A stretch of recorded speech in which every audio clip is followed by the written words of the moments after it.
दोस्तों नमस्कार, मैं अजय पत्रकार।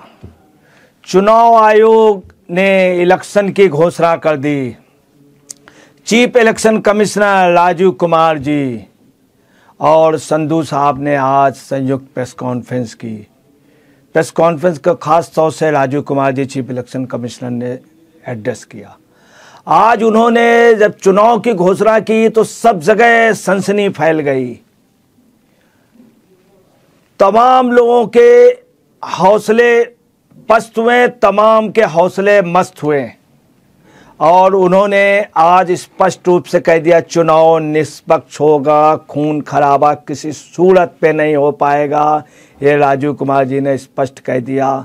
और राजीव कुमार जी ने कह दिया स्टार प्रचारक सियासी दलों के लोग को पे सख्ती की जाएगी, कोई भी बयानात फिजूल मत जारी करें और स्टार प्रचारक अपनी मर्यादा के अंदर हैं, निजी हमले एक दूसरे पर न करें, जाति और धर्म के आधार पर वोट न मांगें, सीमा रेखा न लांघें। राजनीतिक लोग पर्यवेक्षकों को ट्रेनिंग बाकायदे दी जा रही है, पर्यवेक्षक तुरंत एक्शन लेंगे, उनको स्पेशल आदेश दिए हैं चुनाव आयोग ने। राजीव कुमार जी ने 2100 पर्यवेक्षक इस बार बनाए गए हैं और उन्होंने बशीर वद्र की एक शायरी भी पढ़ी।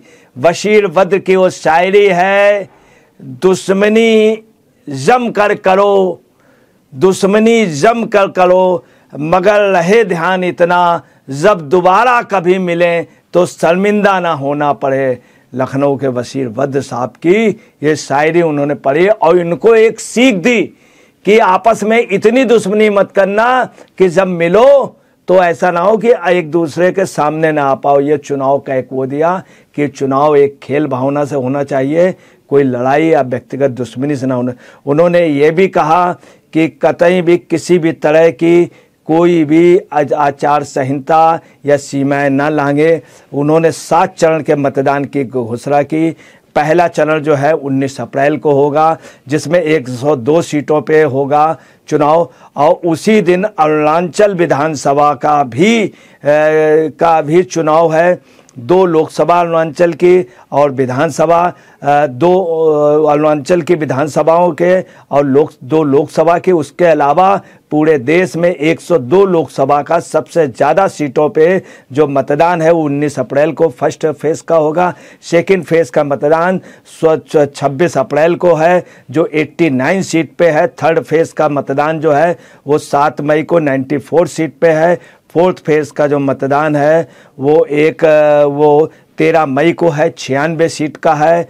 जो फोर्थ फेज़ में जो सबसे ज़्यादा सीटें सेकंड नंबर की होंगी 96 और 19 अप्रैल का 102 का जो सबसे बड़ा मतदान होगा और सबसे अधिक सीटों का होगा। और इसके अलावा फोर्थ फेज़ में एक बात और भी है कि 96 सीटों में मतदान है 13 मई को। इसके अलावा आंध्र प्रदेश की 25 लोकसभा 175 विधानसभा सीट का भी उसी दिन मतदान है। उसी दिन उड़ीसा की विधानसभा का है और उसी दिन सिक्किम उसका एक विधानसभा का और है। इसके अलावा आपको बताना है कि वहाँ के एमपी का भी उसी दिन मतदान है। तो 13 मई को 96 सीटें लोकसभा की, आंध्रा की 25 और विधानसभा की 175, उड़ीसा की सभी विधानसभा का मतदान है। इसके अलावा आपको बतलाना है कि फिफ्थ जो फेज़ का मतदान है उसमें 49 सीट का है। 6th फेज़ में जो है वो 25 मई को है, 57 सीट का है और 7th फेज़ का 1 जून का है जिसमें 57 सीट का। अब आपको क्लियर कर दें कि आज चुनाव आयोग chief election commissioner Shri Rajiv Kumar ji ने बहुत दृढ़ता से बहुत स्पष्ट रूप से कहा कि लोकसभा के तुरंत ही बाद वो कश्मीर विधानसभा का चुनाव कराएंगे। ये उन्होंने बिल्कुल दृढ़ता से कहा कश्मीर विधानसभा चुनाव होगा। उसके बाद चूँकि कश्मीर की इस समय अभी ठंड की पोजीशन होती है, तब तक वहाँ पे गर्मी होने लगती है और तब तक चूँकि कश्मीर का संवेदनशील रहा है इसलिए वहाँ पे इसके बाद में होगा चुनाव। चूँकि बहुत बड़ा लोकतंत्र है। आपको मैं क्लियर कर दूँ कि 96.8 करोड़ 96 करोड़ मतलब एक प्रकार से आप समझिए 97 करोड़ मतदाता मतदान करेंगे। दुनिया का सबसे बड़ा लोकतंत्र भारत है जिसका गर्व होना चाहिए कि कई कंट्रियों की आबादी इतनी होगी जितना हमारा मतदाता है। दूसरी 1.8 करोड़ नया मतदाता बना है, लगभग 2 करोड़ के लगभग नया मतदाता बना है। 20 से 29 साल की उम्र के जो मतदाता हैं वो 19.47 करोड़ हैं। अब आप अंदाज लगा लीजिए। इसके अलावा आपको बताना 26 और विधानसभाओं का वो विभिन्न राज्यों की हैं, जो विधानसभा के कुछ विधायक किसी राज्य में 1 हैं, किसी में 2 विधानसभा, उनकी भी 26 विधानसभाओं का भी इन्हीं 7 चरणों में क्रमबद्ध ढंग से कभी किसी उसमें कभी किसी उसमें मतदान होगा। जो जनगणना होगी, रिजल्ट वो 4 जून को होंगे। और आप देखिए इन सब के साथ जो शपथ है वो 10 जून के होने की संभावना है। लगभग इसमें पूरी प्रक्रिया में 45 दिन का समय लगेगा। और आपको इसके अलावा बता दें कि जो आखिरी चरण है वो 1 जून का है, 4 जून को रिजल्ट होंगे। इसके पहले आपको बताना है 30 मई को उन्होंने मोदी जी ने शपथ ली थी 2019 में। और इस बार वो शपथ ग्रहण जो अंदाज़ा है वो 10 जून के लगभग के होने की संभावना है। और आपको आज उन्होंने राजीव कुमार जी ने शायरी भी की, एक शायरी अपनी ओर से की। जब उनसे ईवीएम का क्वेश्चन किया गया तो उन्होंने कहा ईवीएम के लिए, उनकी बनाई हुई शायरी थी, अधूरी हसरतों का इल्ज़ाम लगाना हम पर ठीक नहीं है। उन्होंने ईवीएम के लिए बोला, ईवीएम मशीन के लिए, कि अधूरी हसरतों का इल्ज़ाम लगाना हम पर ठीक नहीं है। मतलब ईवीएम के लिए अधूरी हसरतों का इल्ज़ाम लगाना हम पर ठीक नहीं। वफा खुद से नहीं होती है, वफा खुद से नहीं होती है, खता ईवीएम क्यों कहते हो? वफा खुद से नहीं होती, खता ईवीएम को कहते हो। मतलब ईवीएम को देते हो। राजीव कुमार जी ने खुद शायरी के, उन्होंने अपनी बनाई हुई शायरी कही। उन्होंने ये भी कहा कि ईवीएम 100% सेफ है।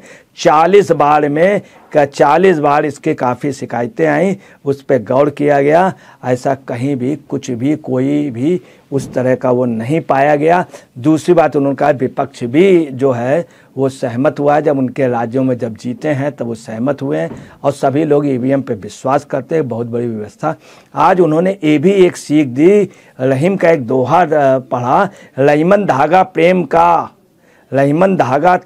का मत तोड़े छिटकाए, रहीमन धागा प्रेम का मत तोड़े छिटकाए, टूटे से फिर ना मिले गांठ पड़ जाए। उन्होंने स्पष्ट शब्दों में कहा कि ये प्रेम से आप लोग रहिए, प्रेम से चुनाव को संचालन कीजिए।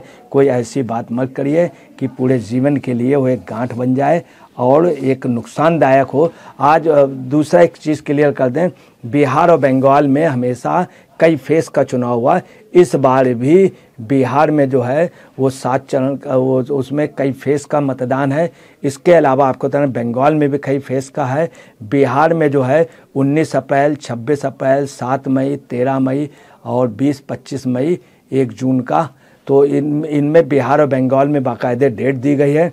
और चुनाव आयुक्त ने ये भी क्लियर किया, आज जब उनसे पूछा गया कि अरुण गोयल जी जो थे उन्होंने जो इस्तीफ़ा दे दिया, तो उन्होंने कहा कि वो एक बहुत प्रतिष्ठित हमारी टीम के हिस्सा थे और उन्होंने निजी कारणों से दिया। कोई भी इसमें इब्बड़ नहीं है, कोई निगेटिविटी नहीं है और उन्होंने अपने निजी कारणों से इस्तीफ़ा दिया है। उन्होंने क्लियर किया कहीं पर कोई किसी तरह से मतभेद नहीं है। आज सबसे पहला बयान इसके बाद मोदी ने दिया। उन्होंने कहा कि हम तैयार हैं, लोकतंत्र दुनिया के सबसे बड़े लोकतंत्र के लिए ये त्यौहार है, हमारा त्यौहार शुरू हो गया, हम तैयार हैं, ये उन्होंने कहा। दूसरी बात 2019 को 30 मई को उन्होंने शपथ लिया था। सबसे बड़ी आज बात ये आ गई कि कई राजनीतिक दल, कई लोग आपस में यही चर्चा करते हैं, आम पब्लिक 10 जून को मोदी जी शपथ लेंगे, 10 जून को मोदी, पूरे देश में अभी घोषणा हुई 10 जून को शपथ लेंगे। इससे एक ऐसा लगता है कि मोदी जी के प्रति, नरेंद्र मोदी के प्रति इतना ज़बरदस्त वो हो गया है। ये हिंदुस्तान के इतिहास का पहला इलेक्शन है जिसमें सब कुछ क्लियर है कि मोदी जी का इतना बड़ा नाम हो गया, केरल में भी उनका नाम चल रहा, तमिलनाडु में भी चल रहा। आज वो केरल में 3 सीटें जीतने के उपलक्ष्य कोशिश में है, पूरे देश में उनकी एक प्रकार से चल रही। ये एक पहला चुनाव है जिसमें पहले से उनकी अप्रत्याशित जीत एक तरफा दिख रहा है, चूँकि इतना बड़ा इस फेम का कोई लीडर नहीं दिख रहा। सबसे बड़ी बात ये रही। दूसरी, चुनाव आयुक्त ने कह दिया शराब, गैस, साड़ी, रुपया, अवैध धन, खून खराबा ये कतई नहीं चलेगा। दूसरा, उन्होंने कह दिया 4M muscle power money, MCC और मैनेज इंफॉर्मेशन, मतलब पेड न्यूज या इस तरह का कुछ नहीं चलेगा। वो आज 97 करोड़ लोग पंजीकृत हैं। 1.5 करोड़ कर्मी इस चुनाव को कराएंगे। 1.5 करोड़ मतलब 1.5 करोड़, जो दुनिया से कई देशों की इतनी आबादी, 10.5 लाख मतदान केंद्र बने, 10.5 लाख, 55 लाख EVM मशीन है, 55 लाख। कुछ देशों की तो इतनी आबादी होगी। शतायु के लिए 2.18 लाख शतायु हैं इसमें, मतलब 100 साल से बड़े, और 85 ईयर से अधिक वाले 82 लाख है। आप समझ लीजिए इतना बड़ा मतदान है। उन्होंने एक चीज़ और कही कि घर पे इस बार जा कर के लोगों को मतदान कराया जाएगा, जो लोग 85 वर्ष से ऊपर हैं या फिर जो व्हील उसमें हैं, जो विकलांग। उन्होंने कहा कि हर बूथ में वो रहेगी, हर सेंटर पे पोलिंग सेंटर पे व्हील चेयर रहेगी। दूसरा, उन्होंने कहा जिन स्कूलों पे ये बनेंगे चुनाव के मतदान के स्थल होंगे, वहाँ बच्चों को गिफ्ट भी दिया जाएगा। बहरहाल कुल मिला के निष्पक्ष चुनाव का आज दिखा आगाज। ऐसा लगा कि सेशन फिर आ गए। मगर इसमें जो सबसे बड़ी बात आ रही कि हर शख्स कह रहा मोदी जी 10 तारीख को शपथ लेंगे।